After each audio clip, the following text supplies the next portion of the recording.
नाराज छगन भुजबळांचा अजित पवार, प्रफुल्ल पटेल, सुनील तटकरेंवर थेट हल्लाबोल. तिघेच निर्णय घेतात, आपल्याला विश्वासात घेतलं जात नसल्याची तक्रार. पवारांच्या पक्षात मान होता, आता चुकीची वागणूक, भुजबळांची खंत.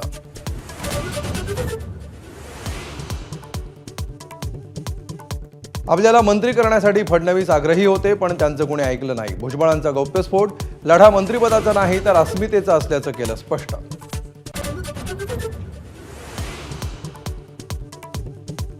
छगन भुजबळ अधूनमधून संपर्कात असतात. नाराजीच्या चर्चांच्या पार्श्वभूमीवर उद्धव ठाकरेंचं सूचक वक्तव्य, नाराज असलेल्यांचे निरोप येत असल्याचाही दावा.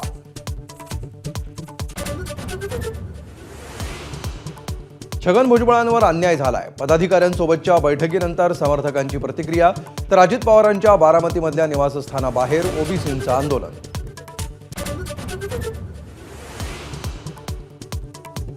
नागपूरमधल्या विधान भवनामध्ये उद्धव ठाकरेंनी घेतली फडणवीसांची भेट. पुष्पगुच्छ देत शुभेच्छा.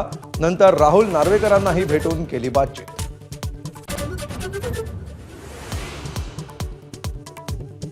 विधिमंडळात केवळ 10 फूट अंतरावर असतानाही उद्धव ठाकरे आणि नाना पटोलेंची नजरानजर नाही.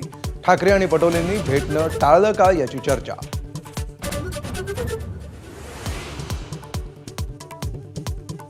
उपमुख्यमंत्री अजित पवार आजही विधान भवनाबाहेर. सलग 2 दिवस कामकाजापासून दूर. भुजबळांसह अन्य नेत्यांच्या नाराजीच्या पार्श्वभूमीवर दादांची गैरहजेरी चर्चेत.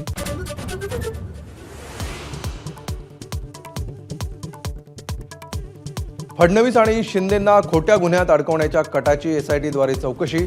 शंभूराज देसाईंची माहिती. काल सभागृहात सादर झाली होती ऑडिओ क्लिप.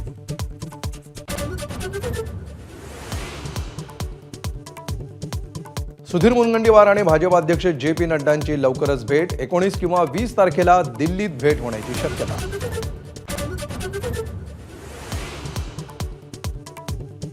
मनोज जरांगेंचा पुन्हा एल्गार. 25 जानेवारीपासून अंतरवाली सराडीमध्ये आमरण उपोषणाची घोषणा. मराठा बांधवांना अंतरवालीकडे येण्याचं आवाहन.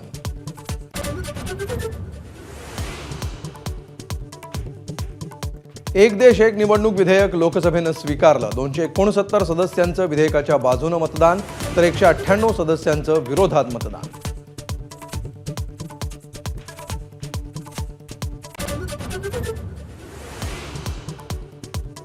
बीडमधील सरपंच संतोष देशमुख हत्या प्रकरणाला नवं सीसीटीव्ही फुटेज हाती. निलंबित पोलीस उपनिरीक्षक राजेश पाटील, आरोपी सुदर्शन घुले आणि मृत संतोष देशमुखांच्या भावाच्या भेटीचा व्हिडिओ समोर.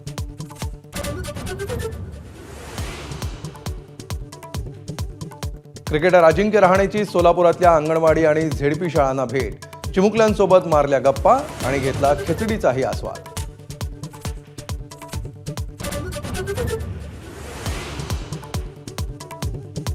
तिसऱ्या टेस्टमध्ये फॉलो ऑन टाळण्यामध्ये भारताला यश. बुमराह आणि आकाशदीपच्या शेवटच्या विकेटसाठी नाबाद 39 धावांच्या भागीदारीनं नामुष्की टळली.